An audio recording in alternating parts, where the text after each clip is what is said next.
Sudah pasti tahu dong, Hotel Royal Park Samarinda yang beralamat di Jalan Sentosa nomor 1 Samarinda.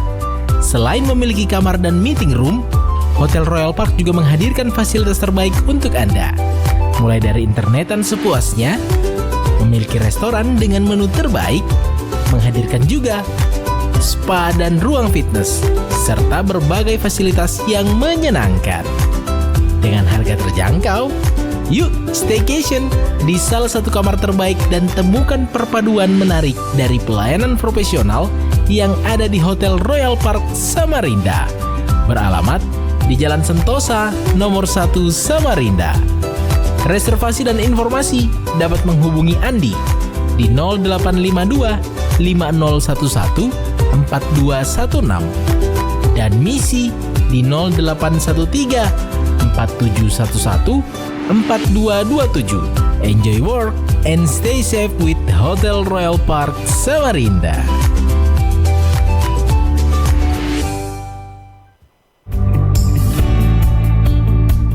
Dermaga Jaya Group, One Stop Tire Solution. Kami hadir di berbagai daerah di Kalimantan Timur untuk memberikan pelayanan terbaik kepada Anda dengan menyediakan ban Bridgestone, Swallow, Sailun, Achilles, Otani, dan Gajah Tunggal. Kami juga menyediakan vulkanisir bandek, velg Jansa, dan PBI untuk kebutuhan kendaraan Anda. Kami juga menyediakan conveyor belt, marine fender, dan kami juga sebagai distributor oil casserole untuk industrial. Segera hubungi kami di 0541 742 426, 0541 742 426, atau SMS dan WhatsApp kami di 0821 5299 1734, 0821 5299 1734. Dermaga Jaya Group, One Stop Tire Solution.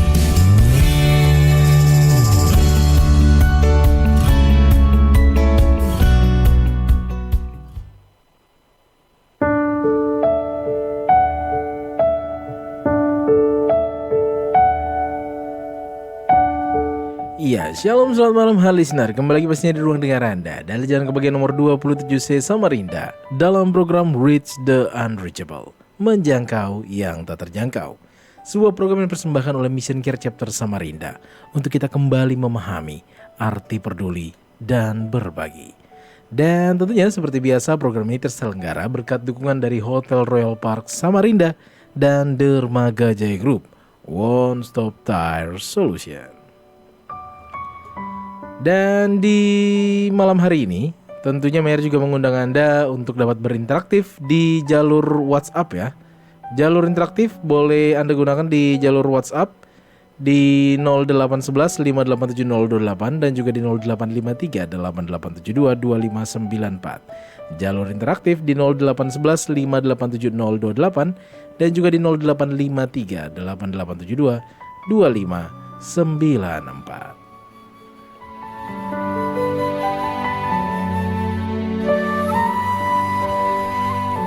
Dan pastinya di malam hari ini Mer sudah tersambung dengan Wakil Ketua dari Mission Care Chapter Samarinda, Bapak Yes Timotius Asa yang sudah tersambung melalui jalur video call. Shalom, selamat malam Pak Yes. Shalom, selamat malam Bung Mayer. Ya, kabar sehat nih Pak Yes? Puji Tuhan, amin. Sehat, kabar baik. Iya, dan tentunya seperti biasa sebelum Pak Yes menyampaikan kabar sukacita kita malam hari ini, Mayer mengundang Pak Yes untuk dapat membuka kita di dalam doa. Dipersilakan. Shalom. Shalom. Selamat malam, listener, pendengar yang diberkati Tuhan. Salam Mission Care, Reach the Unreachable.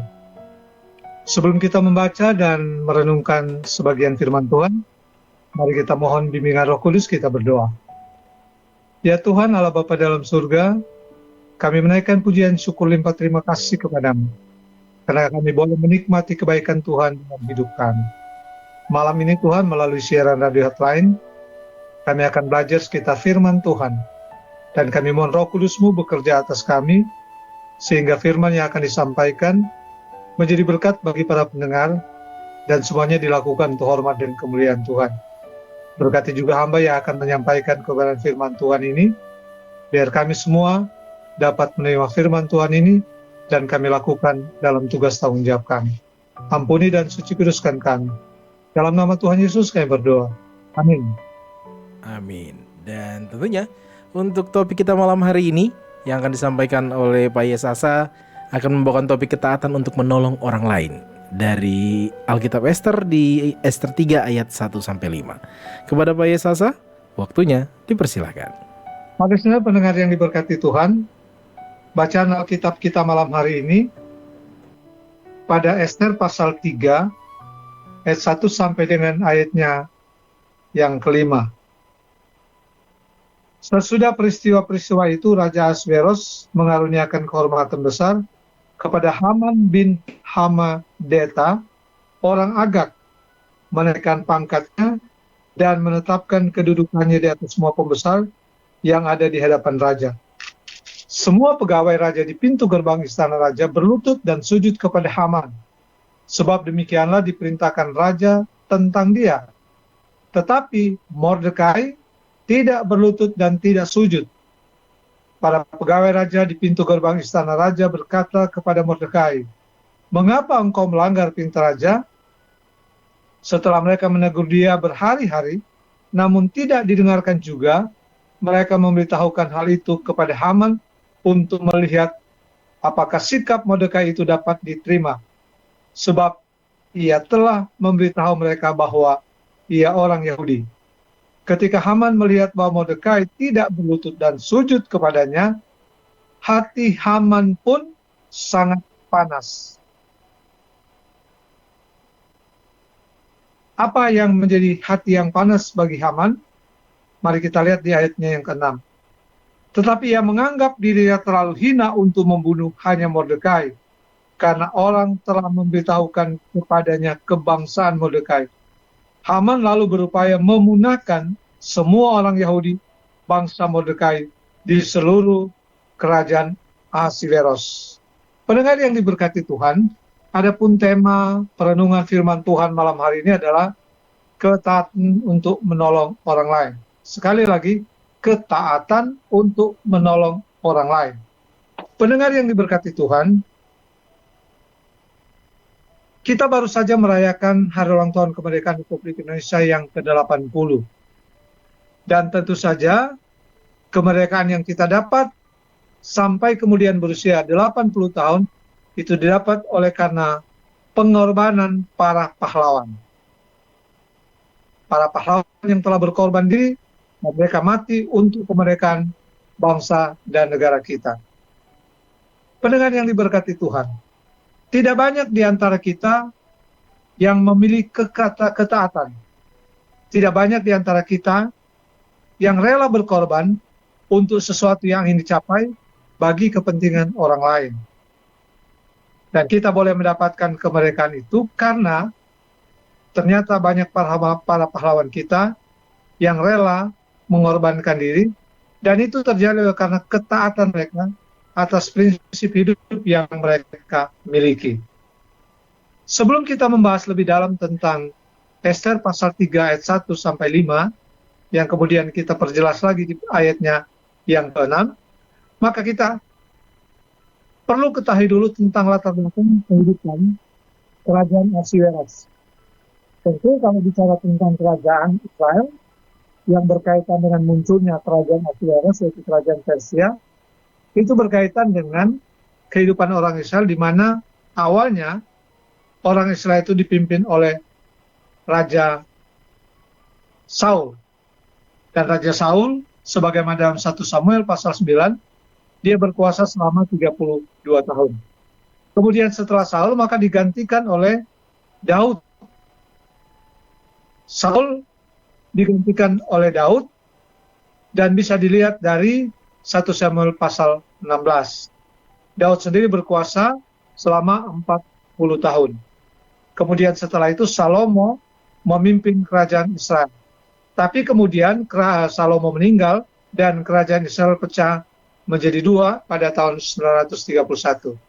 Ketika kerajaan Israel pecah menjadi dua, maka kerajaan Israel itu adalah kerajaan Israel Selatan, yaitu yang biasa disebut dengan Yehuda, ibu kotanya Yerusalem, dan rajanya adalah Raja Rehabeam, anak daripada Salomo. walaupun dia hanya memimpin 2 suku. Kemudian kerajaan Israel Utara yang memisahkan diri dengan ibu kota Samaria dipimpin oleh Raja Yerobeam yang adalah pelayan dari Salomo sebelumnya. Dia memimpin 10 suku. Tapi kemudian kerajaan Israel Utara ditaklukkan oleh kerajaan Asyur pada tahun 722. Dan pada saat itulah kerajaan Israel Utara lenyap. Yang ada kemudian adalah kerajaan Israel atau Yehuda dengan ibu kota Yerusalem. Kemudian kerajaan Asyur ini berlangsung memerintah sampai dengan tahun 550 ketika menaklukkan kerajaan Israel Utara. Tapi kemudian Asyur ditaklukkan oleh kerajaan Persia. Dan di waktu yang sama, jika Asyur menguasai kerajaan Persia, pada waktu itu dalam tahun 605 sampai dengan 536 ada kerajaan Babel. Kerajaan Babel yaitu tentu di Irak sekarang. Sementara kerajaan Persia ada di Iran. Kerajaan Babel kemudian menguasai dan menaklukkan Yehuda dan memperbudak selama 70 tahun. Pada saat itu lahirlah seorang raja, yaitu Raja Persia yang baru, yaitu Raja yang kemudian menaklukkan kerajaan Israel. Dan pada saat kerajaan Israel Selatan itu Yehuda ditaklukkan, kemudian setelah itu mereka diizinkan kembali ke Yerusalem di bawah pemimpinan Raja Kores sebagai Raja Persia yang kemudian membebaskan mereka untuk mereka kembali ke Yerusalem dan membangun Yerusalem. Itu bisa dibaca, dipelajari dalam 2 Tawarikh pasal 36 ayat 12 sampai 23, bahkan dalam Esra pasal 1 sampai dengan 4. Tapi ketika orang Israel, kerajaan Yehuda, dikembalikan ke Israel atau Yehuda atau ke Yerusalem, tidak semua orang kembali ke Yerusalem. Sebagian tetap tinggal di kerajaan Persia, yang tadinya adalah kerajaan Babel yang dipimpin oleh Raja Nebukadnezar. Maka kemudian pada tahun 486 sampai 464 muncullah Raja Ahasveros menjadi Raja Persia yang menguasai 127 daerah dari India sampai dengan Ethiopia. Itu bisa dilihat dalam Ester pasal 1 ayat 1. Ketika kita bicara tentang kehidupan Ester, maka kita akan mulai dari apa yang terjadi dengan Raja Ahasveros dan permaisuri Ratu Wasti. Ratu Wasti kemudian dalam pasal 1 dikisahkan dia dibuang oleh Raja Ahasveros. Dilepaskan dari status sebagai ratu karena Ratu Wasti melanggar perintah daripada Raja Ahasveros. Ketika Raja Ahasveros mengadakan pesta, Ratu Wasti tidak mau menghadiri pesta yang diadakan oleh Raja Ahasveros. Tentu saja Raja Ahasveros menjadi sangat malu karena pada pelayannya itu melibatkan berbagai macam kalangan dan pejabat. Nah, kemudian atas saran para pembesar-pembesar di kerajaan Persia menyarankan kepada Ahasveros untuk membuang Ratu Wasti, karena ketika tidak ada tindakan terhadap Ratu Wasti, maka kewibawaan kaum laki-laki yang ada di kerajaan Ahasveros menjadi tercemar. Nah, pendengar yang diberkati Tuhan, yang kemudian yang diangkat menjadi ratu adalah Ester. Tentu kita tahu kisah tentang Ester. Ester dalam nama Yahudinya adalah Hadasyah. Dia adalah seorang anak yatim, tapi kemudian Ester diasuh oleh Mordekai, sepupu Ester. Jadi Mordekai adalah sepupu daripada Ester.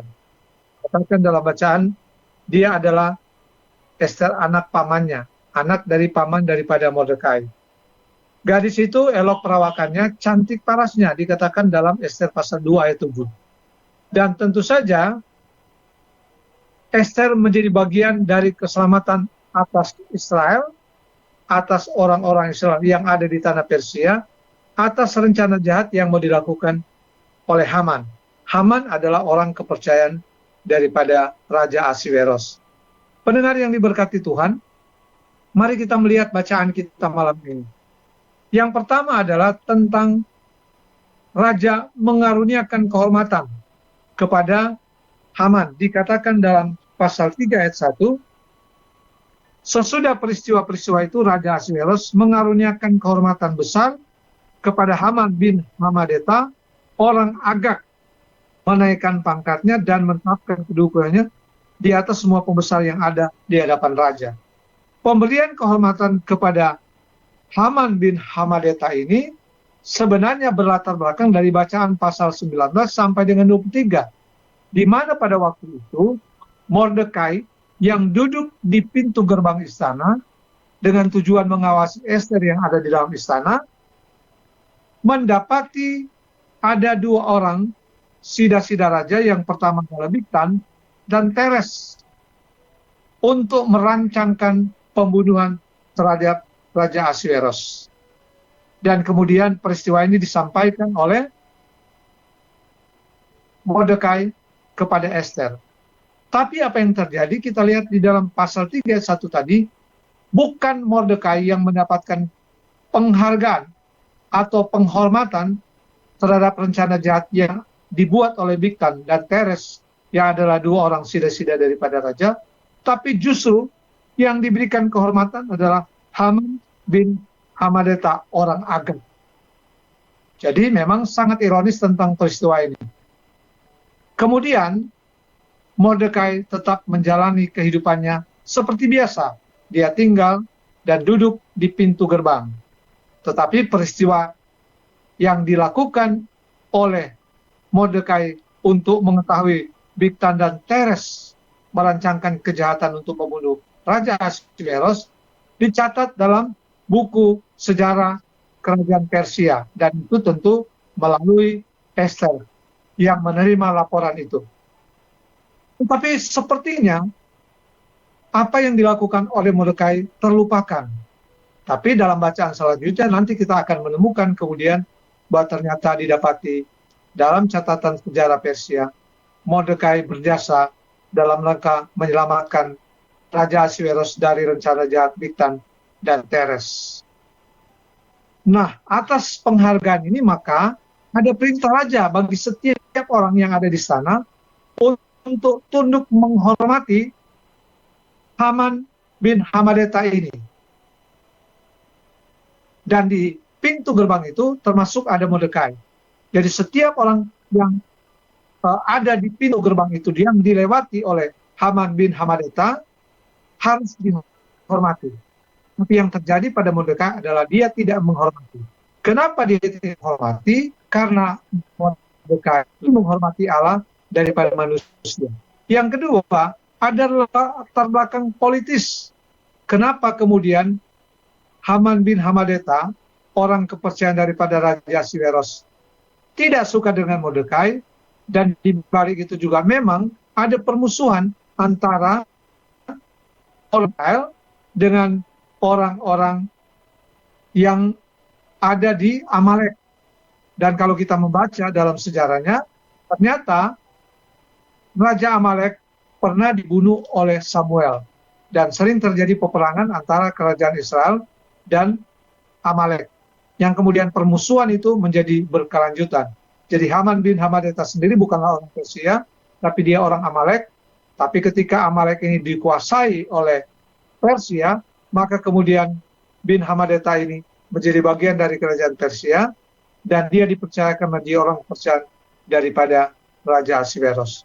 Dan apa yang dilakukan oleh Mordekai dilaporkan oleh pegawai raja kepada bin Hamadeta bahwa Mordekai tidak menghormatinya.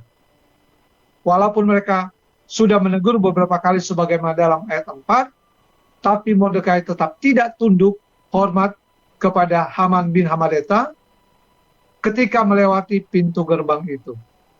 Dan mereka juga menyampaikan bahwa ternyata Mordekai ini adalah orang Yahudi dalam ayat 4 tadi. Nah, ketika Haman melihat bahwa Mordekai tidak berlutut dan sujud kepadanya, hati Haman pun sangat panas. Itu dalam ayat 5. Nah, tentu Haman bin Hamadeta ini orang Agag menjadi sangat marah, menjadi sangat emosi ketika dia tidak dihormati oleh Mordekai. Nah, apa yang terjadi dalam ayat 6? Mari kita perhatikan. Tetapi ia menganggap dirinya terlalu hina untuk membunuh hanya Mordekai. Jadi harusnya tindakan penghukuman akan diberikan oleh Haman bin Hamedata kepada Mordekai. Karena Mordekai tidak menghormatinya ketika melewati pintu gerbang. Tapi justru yang terjadi adalah rasa benci kepada Mordekai ini diwujudkan dengan tindakan untuk memunahkan orang-orang Israel atau orang-orang Yahudi yang ada di tanah Persia. Dikatakan, Haman bin Hamedata lalu berupaya memunahkan semua orang Yahudi, bangsa Mordekai di seluruh kerajaan Ahasiweros. Dan kita lihat rancangan kejahatan yang dibuat oleh Haman bin Hamedata, yang harusnya rancangan kejahatan itu hanya kepada Mordekai, tapi itu dilakukan kepada seluruh orang Yahudi yang ada di kerajaan Persia atau di kerajaan Ahasiweros. Pendengar yang diberkati Tuhan, dalam kisah-kisah selanjutnya, secara keseluruhan bicara tentang kitab Ester ini, menceritakan tentang rancangan jahat yang dibuat oleh Haman bin Hamedata, yang kemudian pada satu ketika dia sudah membuat tiang gantungan bagi Mordekai, tapi kemudian tiang gantungan itu berbalik kepadanya ketika terjadi segala peristiwa dan diketahui oleh Raja Ahasweros, yang padanya Mordekai selamat, tapi kemudian Haman bin Hamedata mendapat hukuman gantung, termasuk anak-anaknya, termasuk istrinya, seluruh keluarganya, dan sahabat-sahabatnya. Pendengar yang diberkati Tuhan, dalam kisah kitab Ester ini, yang kemudian kita ketahui semua orang Yahudi yang ada di kerajaan Persia di bawah pemerintah Raja Ahasweros mendapatkan keselamatan atas tindakan yang telah dilakukan oleh Mordekai dan tentu peran daripada Ester. Kita tahu tentang kisah ini, dan tentu saya tidak akan menceritakan seluruhan tentang kisah ini, tapi yang pasti kita mau garis bawahi di sini bahwa Mordekai memiliki ketaatan kepada Allah, sehingga dia tidak mau tunduk menghormati Haman bin Hamedata yang adalah hanya manusia biasa. Bukan dia tidak menghormati manusia, tapi dia tidak akan menghormati orang yang tidak berkenan di mata Tuhan. Yang kedua, ketaatan daripada Mordekai untuk membela orang lain itu adalah bagian daripada kasih karunia yang telah diberikan oleh Allah kepadanya agar kerajaan Israel tetap terselamatkan, termasuk orang-orang Yahudi yang ada di tanah Persia mendapatkan keselamatan dari tindakan yang dilakukan oleh Mordekai dan Ester. Jadi dalam kisah ini kita menemukan Allah merancangkan sebuah rencana penyelamatan melalui Mordekai dan Ester terhadap orang-orang Yahudi yang ada di kerajaan Persia di bawah pemerintahan Raja Ahasweros. Pendengar yang diberkati Tuhan, pengorbanan tentu menjadi hal yang utama ketika kita mau melakukan pembelaan terhadap orang lain, ketika kita mau menolong orang lain. Jadi kalau kita menolong orang lain, maka yang dibutuhkan pada kita adalah ketaatan. Ketaatan untuk melakukan apa yang terbaik bagi orang lain. Dalam konteks pelayanan mission care, tentu ketaatan inilah yang kemudian membuat mission care pada tanggal 17 November 2025 ini akan merayakan ulang tahunnya yang ke-30 dan eksis sampai saat ini. Sampai kemudian mission care diberi penghargaan oleh Pewarna Persatuan Wartawan Nasrani sebagai lembaga yang paling peduli dalam misinya untuk peduli dan berbagi bagi hamba Tuhan, guru agama, dan mahasiswa teologi. Pendengar yang diberkati Tuhan, orang yang merancangkan kejahatan tentu tidak diperkenankan oleh Allah, dan itu akan ada hukuman. Tapi orang yang merancangkan perbuatan baik, yang mau berkorban bagi orang lain, pasti akan menghasilkan sesuatu yang baik.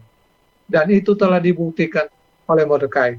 Ketika dia tidak menghormati Haman bin Hamedata, itu adalah sebuah resiko bagi dia, bahkan bisa sampai kehilangan nyawa. tapi dia tidak mau peduli dengan kehilangan nyawa. Yang penting bagi dia adalah dia harus tetap taat kepada Allah.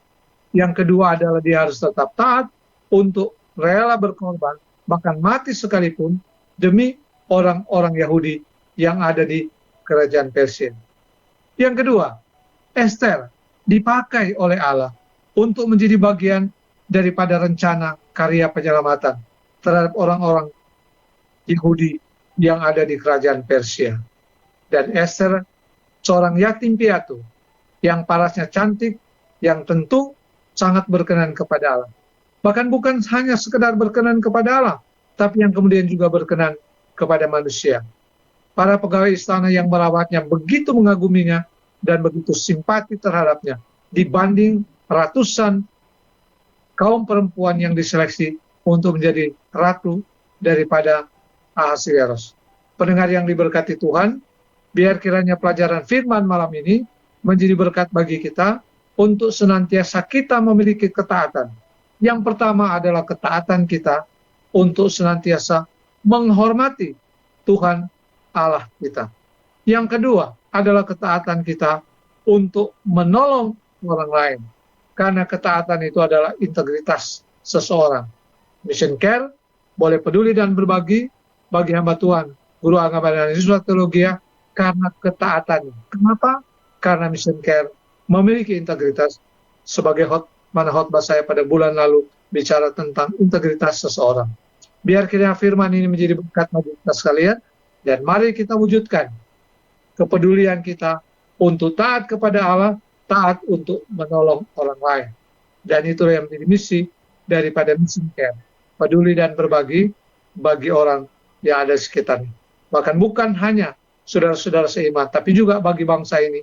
Mission Care telah banyak melakukan karya sosial untuk menolong sesama dalam konteks hidup berbangsa bernegara. Tuhan memberkati firman-Nya. Amin. Amin. Terima kasih Pak Yes untuk firman yang menguatkan kita tentang ketaatan untuk menolong orang lain di malam hari ini segmen pertama ini. Dan pastinya listener dimanapun Anda berada, jalur interaktif terbuka untuk Anda. Dan nanti sesi kedua kita akan mulai tanya jawab juga ya, dengan topik yang menarik dengan Pak Yes Asa. Sembari Mayer ingatkan kembali, jalur interaktif terbuka di jalur WhatsApp di 0811 587 028 dan juga di 0853 8872 2594. Dan pastinya jangan kemana-mana, kami akan segera kembali.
Iya, hal listener kembali masih di ruang dengar Anda dari Jalan Kebayoran nomor 27C Samarinda dalam program Reach the Unreachable, menjangkau yang tak terjangkau. Sebuah program persembahan oleh Mission Care Chapter Samarinda untuk kita kembali memahami arti peduli dan berbagi. Tentunya program ini terselenggara berkat dukungan dari Hotel Dermaga Jaya Group dan Hotel Royal Park dan Dermaga Jaya Group, One Stop Tire Solution. Pastinya jalur interaktif terbuka untuk Anda ya di 0811 587 0228 dan juga di 0853 8872 2594. Jalur interaktif terbuka di 0811 587 0228 dan juga di 0853 8872 2594. Bersama Bapak Yes Timotius Asa dengan topik yang malam hari ini sangat menarik, ketaatan untuk menolong orang lain yang digambarkan dalam Ester 3 ayat 1 sampai 5. Pak Yes, memahami dari segmen pertama tadi, apa yang melatar belakangi topik ketaatan untuk menolong orang lain di malam hari ini, Pak Yes? Silakan Pak Yes. Listener pendengar yang diberkati Tuhan, tanggal 17 November 2025, Mission Care akan merayakan ulang tahunnya yang ke-30. Dan kami akan melaksanakan itu di Chapter Bandung, sekaligus dirangkai dengan rapat kerja nasional. Dalam kaitan itu juga akan dilaksanakan retreat nasional bagi Mission Care. Dan retreat itu bagian daripada merefleksikan diri tentang perjalanan Mission Care selama 30 tahun. Apakah lembaga misi ini yang peduli dan berbagi bagi hamba Tuhan, guru agama dan mahasiswa teologi, yang pada realitanya tidak hanya sebatas itu, tapi juga sudah memberkati bangsa ini dari berbagai macam peristiwa bencana alam yang dialami, dari Aceh sampai dengan Wasior Papua, yang juga kami melaksanakan bantuan bencana alam pada waktu itu. Dan puji Tuhan ini setelah dilakukan, tentu ini dilakukan oleh sebuah komitmen. Komitmen ini tentu berwujud daripada integritas, daripada mus dan member Mission Care. Jadi kami akan mau merefleksikan tentang perjalanan 30 tahun itu, apakah Mission Care akan tetap eksis? Karena kalau bicara tentang ketaatan itu adalah sesuatu yang bersifat permanen. Dalam pengertian, orang melakukan sesuatu bukan hanya suam-suam kuku, atau bukan hanya sesaat saja, tapi orang melakukan sesuatu perbuatan baik, tentu harus bersifat permanen, atau bersifat jangka panjang dan dapat diberi pengertian kekal dan abadi. Karena selama kita ada di muka bumi ini, maka akan ada banyak persoalan yang kita hadapi terhadap sesama di sekitar kita. Dan itulah saya sengaja memilih ini untuk belajar daripada Mordekai yang betul-betul memiliki ketaatan. Ketaatan kepada Allah dan ketaatan dia sekalipun beresiko nyawa ketika dia tidak menghormati Haman bin Hamedata, tapi dia tetap taat untuk menolong orang-orang Yahudi di kerajaan Persia. Sekalipun ketaatan dia itu beresiko nyawa. Dan tentu dia telah membuktikan itu. Dan itu juga yang ingin dibuktikan oleh Mission Care.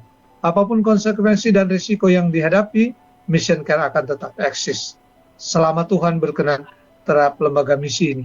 Dan itu yang akan kami lakukan pada waktu Rakernas sekaligus dalam rangka hari ulang tahun yang ke-30 di Bandung. Nah, tentu saja dari refleksi ini kita akan merumuskan kembali kebijakan-kebijakan program untuk lebih menyentuh kepada hamba Tuhan, guru agama dan mahasiswa teologi, terutama juga kepada saudara-saudara anak-anak bangsa yang ada. Jadi kehadiran Mission Care bukan hanya kepada lingkup sendiri, tapi juga harus menjadi bagian dan berkat bagi bangsa ini, karena Mission Care ini ada di tengah-tengah republik ini, ada di tengah-tengah bangsa ini. Seperti itu, Bung Mayer. Iya, menarik tentunya memahami topik malam hari ini, bagaimana kita bisa menjadi orang yang taat dengan komitmen yang baik. Namun, apa Pak yang menjadi penghambat kita untuk menolong orang lain? Karena ini juga menjadi satu kendala untuk memunculkan sebuah ketaatan. Silakan Pak Yes. Pendengar yang diberkati Tuhan, kehidupan kita sebagai anak-anak Tuhan tidak hanya bicara tentang kehidupan ritual. Ketika pada hari Minggu kita datang beribadah, atau pada hari-hari lain kita melaksanakan ibadah keluarga, atau ibadah kelompok, bapak, ibu misalnya, pemuda, remaja, dan anak, tidak hanya sebatas itu. Tapi bagaimana kehidupan beriman kita, kehidupan kerohanian kita harus berwujud dari perilaku hidup kita. Jadi ibadah yang aktual. Artinya kita datang kepada Allah dalam rangka menyembahnya melalui kegiatan-kegiatan ibadah, itu adalah ibadah ritual yang kita lakukan. Tapi yang paling penting adalah bagaimana kita mewujudkan itu dalam perilaku hidup setiap hari.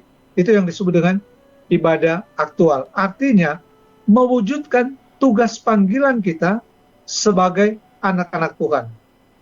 Apa tugas panggilan kita sebagai anak-anak Tuhan? Tugas panggilan kita sebagai anak-anak Tuhan di muka bumi ini adalah untuk mengasihi sesama. Dan Yesus jelas mengajarkan itu pada ayat 13. Mengajarkan kepada murid-muridnya bahwa kasih adalah hukum yang utama. Dan ketika kita mengasihi orang lain, berarti kita mewujudkan hukum yang utama itu, yang mengasihi orang lain. Kehidupan vertikal dengan Allah tentu kita wujudkan ketika kita datang dalam rumah ibadat, datang pada ibadat. Tapi bagaimana kehidupan horizontal kita dengan sesama kita? Apakah kita bisa mewujudkan kasih itu? Kita mengatakan kita kasih kepada Allah, tapi bagi sesama kita tidak mengasihi. Itu berarti kita tidak mengasihi Allah. Karena mengasihi Allah harus berwujud pada kasih kepada sesama manusia. Dan karena itu perlu timbul kesadaran dalam diri kita bahwa perintah, amanat, panggilan, tugas kita untuk mengasihi itu harus berwujud. Yang kedua, kadang-kadang kita lebih mementingkan pada kepentingan kita sendiri tanpa melihat ada orang di sekitar kita yang membutuhkan pertolongan. Kita memiliki harta yang banyak, kita memiliki rumah yang mewah, kita memiliki mobil yang mewah, tapi kita tidak pernah prihatin dengan orang-orang yang ada di sekitar kita. Contohnya misalnya, banyak anak-anak Tuhan, hamba Tuhan, guru agama, dan mahasiswa teologi. Mereka berusaha untuk menjadi yang terbaik dalam pelayanan, dalam pendidikan mengajar anak-anak, dalam kuliah supaya bisa menjadi hamba Tuhan yang benar. Tapi mereka terbatas dengan sumber dana. Dan karena itu, kadang-kadang pelayanan terhambat untuk mereka lakukan karena keterbatasan sumber dana. Tapi bagi kita yang memiliki berkat, kita harus punya peran dan tanggung jawab untuk melihat mereka bahwa mereka butuh pertolongan dari kita. Oleh karena itulah yang kemudian Mission Care mengambil sebuah statement, peduli dan berbagi. Peduli artinya keprihatinan terhadap orang-orang di sekitar kita yang membutuhkan pertolongan, dan berbagi mewujudkan rasa peduli itu. Karena ketika kita bicara tentang peduli tapi tidak mewujudkan dalam tindakan berbagi, itu bukan hal yang dikehendaki oleh Tuhan. Tapi ketika rasa prihatin kita, rasa peduli kita terhadap orang lain, harusnya kita wujudkan dalam kepedulian kita untuk berbagi.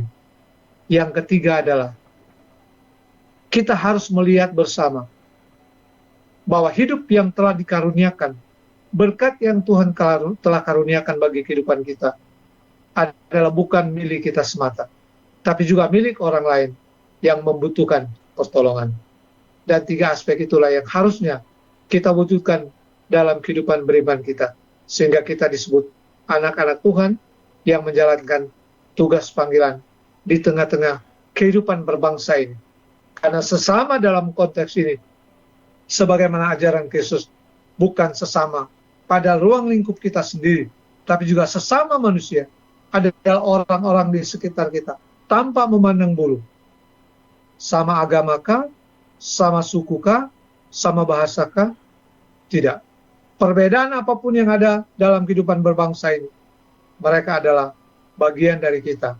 Mereka adalah sesama kita. Jadi peduli dan berbagi tidak memandang latar belakang orang yang kita peduli dan berbagi, tapi melihat mereka adalah sesama dalam konteks kemanusiaan yang harus ada di tengah-tengah kehidupan berbangsa kita. Seperti itu, Bung Meyer. Iya, menarik tentunya bagaimana memahami hambatan tadi untuk bisa memperluas ruang sesama yang tadi Pak Yes katakan, dan juga bagaimana kita untuk mulai melakukan, mulai bertindak bukan hanya di dalam kita, tapi mulai keluar.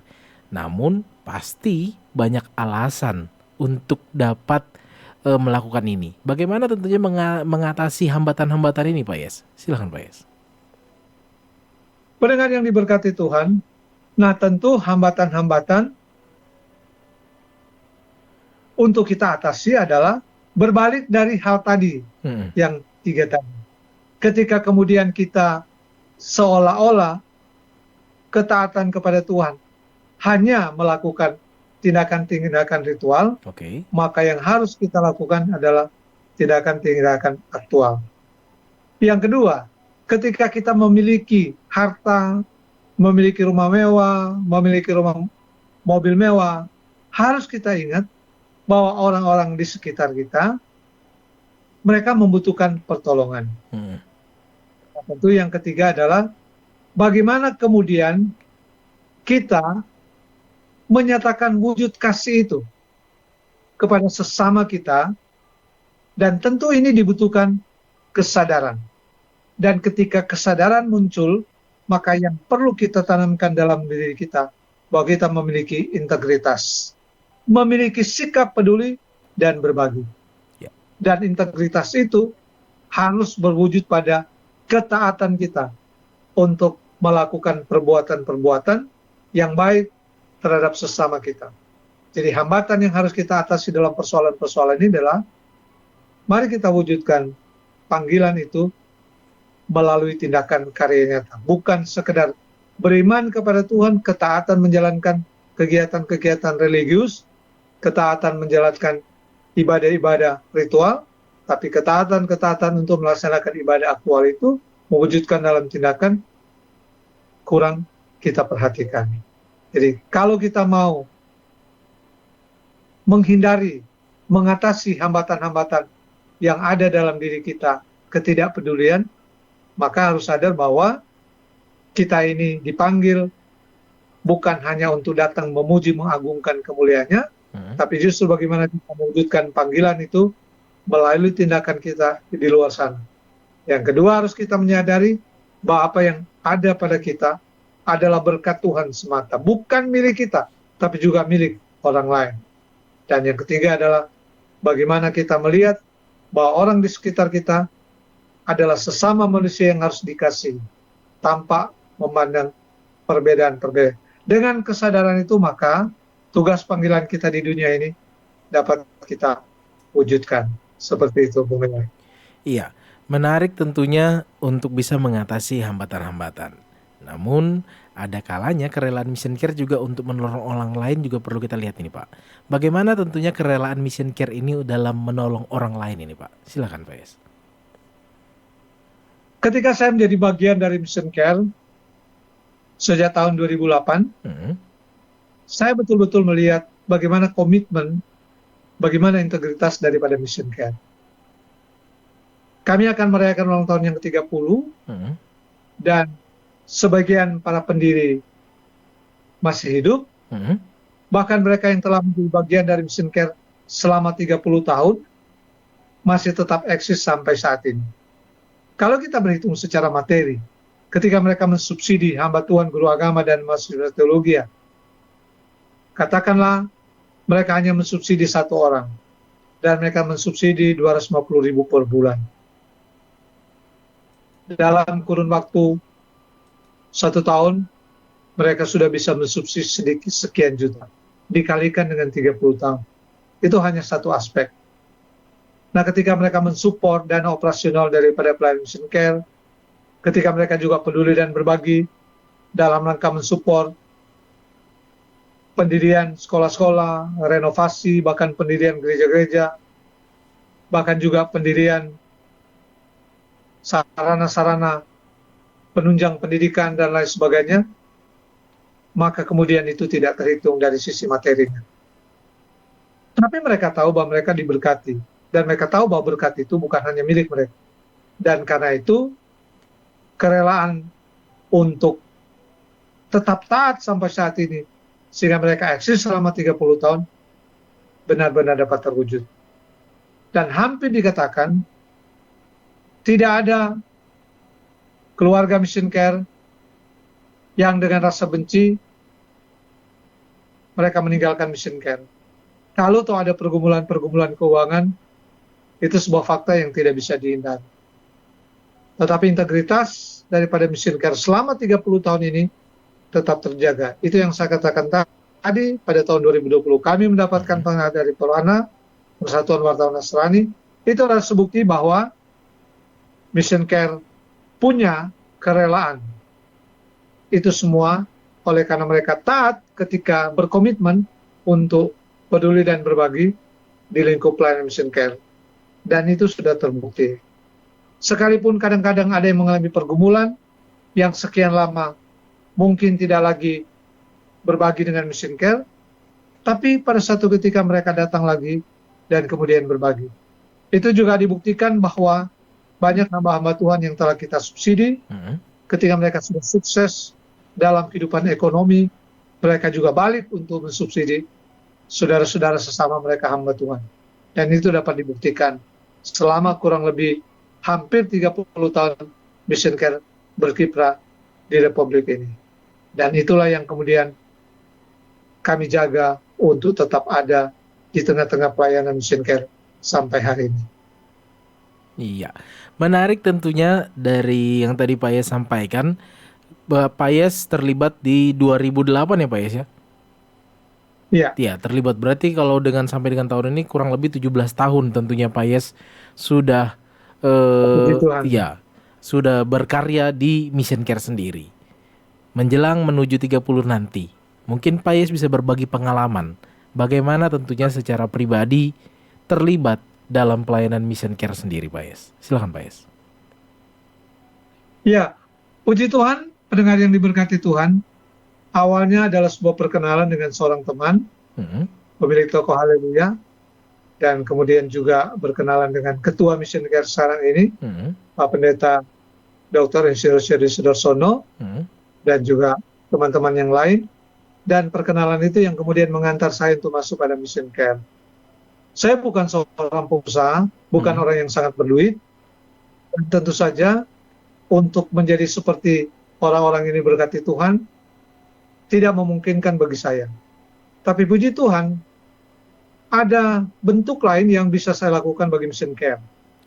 Yang tadinya hanya mensubsidi satu hamba Tuhan, tapi kemudian pelayanan berkembang.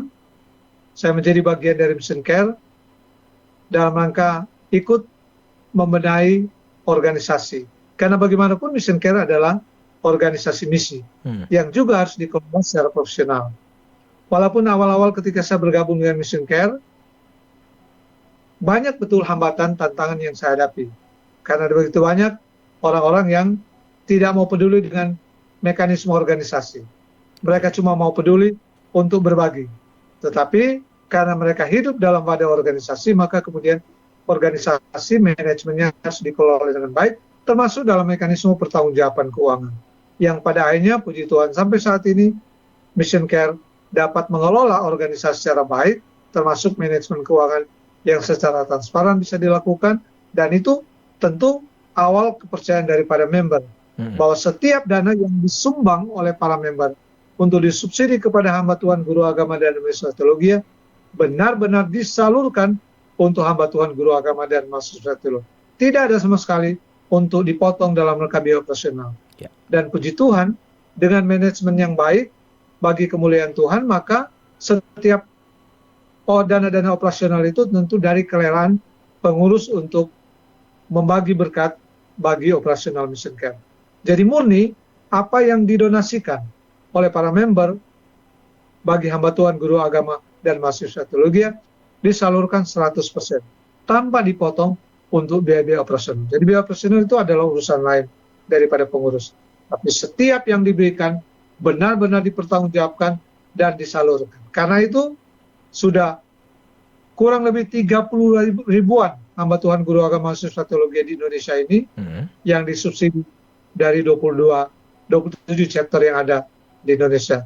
Jadi itulah yang kemudian saya syukuri karena menjadi bagian dari Mission Care, dan saya beberapa periode dipercayakan menjadi sekretaris satu pengurus pusat, dan saya secara bertahap coba membenahi, dan sampai saat ini pelayanan Mission Care, pengelolaan organisasi dapat dikelola dengan baik dan terdaftar di Departemen Hukum dan HAM, dan juga penghargaan yang didapatkan dalam rangka pengelolaan organisasi. Dan karena itu secara rutin kami laksanakan mekanisme-mekanisme organisasi, termasuk rapat kerja nasional yang dilakukan setiap tahun. Oke. Dan tahun ini kami akan melaksanakan rapat kerja nasional di Bandung. Seperti itu pengalaman saya, Bung Mayer, Iya. walaupun awal-awal tidak disukai karena memang saya mengkritisi pengelolaan organisasinya, tapi pada akhirnya setiap kali rakernas saya pasti dicari. Pak Yas harus datang karena manage organisasi itu. Jadi puji Tuhan seperti itu pengalaman saya di Mission Care, Bung Mayer. Iya, menarik tentunya mengenal pengalaman Pak Yes dalam Mission Care. Namun keterbatasan waktu tentunya akan mengakhiri perjumpaan kita, Pak Yes.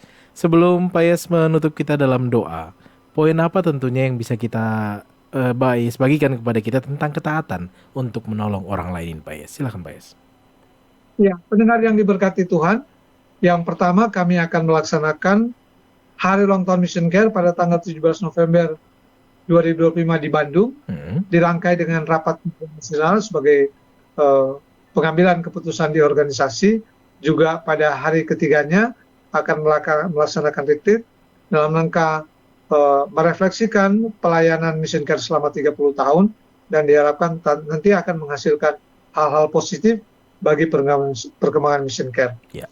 Yang kedua, pendengar yang diberkati Tuhan, terkhusus Mission Care Samarinda, kami pada bulan lalu telah melaksanakan pembagian subsidi, dan masih beberapa calon partner yang belum sempat tersubsidi karena kami masih berusaha untuk mendapatkan member yang baru.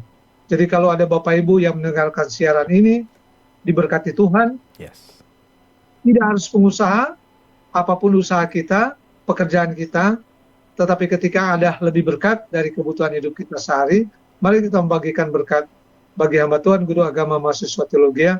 Minimal kita mensubsidi hamba Tuhan, guru agama, mahasiswa teologi.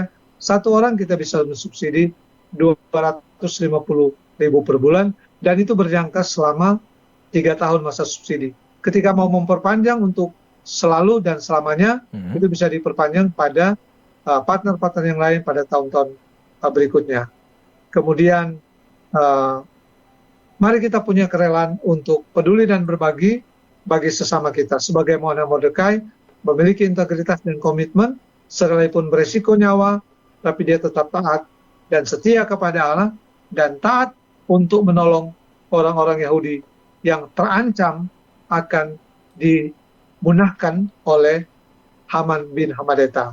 Biar kiranya firman malam ini dan percakapan saya dengan Bung Mayer akan menggugah kita dan memberkati kita, yakin dan percaya. Ketika kita mau peduli dan berbagi, tidak akan pernah kekurangan, karena apa yang kita berikan dikembalikan Tuhan, dan pengembalian itu berlipat kali ganda, dan itu keyakinan. Demikian, Bung Mayer. Iya. Dan tentunya sebelum menutup perjumpaan kita, kembali Mayer mengundang Pak Yes untuk menutup kita di dalam doa. Dipersilakan. Pendengar yang diberkati Tuhan, hari listener, mari kita berdoa. Ya Tuhan Allah Bapa dalam surga, kami menaikkan pujian syukur limpah terima kasih kepadamu. Kami meyakini bahwa Tuhan telah memberkati siaran malam ini. Dan oleh karena itu Tuhan, kami mohon Tuhan memperlengkapi firman yang tidak sempurna ini. Tuhan menyempurnakan. Biar para pendengar boleh mendapat rema dari firman ini, dan mereka dapat mewujudkan itu dalam kehidupan setiap hari. Ada begitu banyak orang di luar sana yang membutuhkan kepedulian, yang membutuhkan pertolongan. Ajar kami Tuhan untuk memiliki ketaatan dalam rangka mewujudkan panggilan di tengah-tengah kehidupan beriman kami, agar berkat yang Tuhan karuniakan bagi kami boleh bagikan bagi sesama yang membutuhkan. Tuhan, berkati kami semua, berkati Bung Mayer yang memandu siaran ini, berkati juga hamba.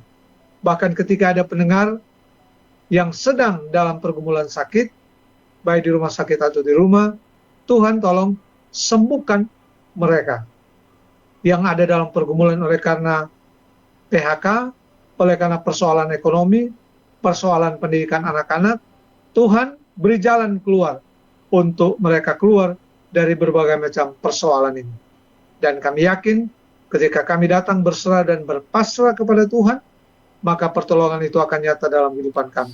Oleh karena itu ingatkan terus untuk kami beriman kepadamu, dan kami memiliki kerelaan dan ketaatan untuk peduli dan berbagi bagi sesama di Republik ini. Terima kasih Tuhan, ampunilah kami, suci kuduskan kami, berkati kami semua, secara khusus juga untuk Radio Hatlaga. Dalam nama Tuhan Yesus kami berdoa dan mengucap syukur. Amin. Amin. Dan tentunya terima kasih Pak Yes untuk waktunya malam hari ini. Terima kasih, Tuhan berkati. Iya, Tuhan berkati juga Pak Yes. Sukacita untuk bisa memahami firman malam hari ini. Dan tentunya hal listener yang tadi Pak Yes juga sampaikan, bagi Anda yang rindu memberkati, ingin menjadi bagian member dari Mission Care Chapter Samarinda, dapat menghubungi di 0811 587 028 ataupun juga di 0853 8872 2594. Kami percaya tentunya malam hari ini banyak yang diberkati, dan kerinduan kami juga untuk mari bersama-sama menjadi bagian dari Mission Care Chapter Samarinda dengan menghubungi di 0811 587 028 dan juga di 0853 8872 2594. Dan pastinya kami mundur diri. Akhir kata, selamat malam. Tuhan Yesus memberkati. Selamat malam Pak Yes. Selamat malam, Tuhan berkati.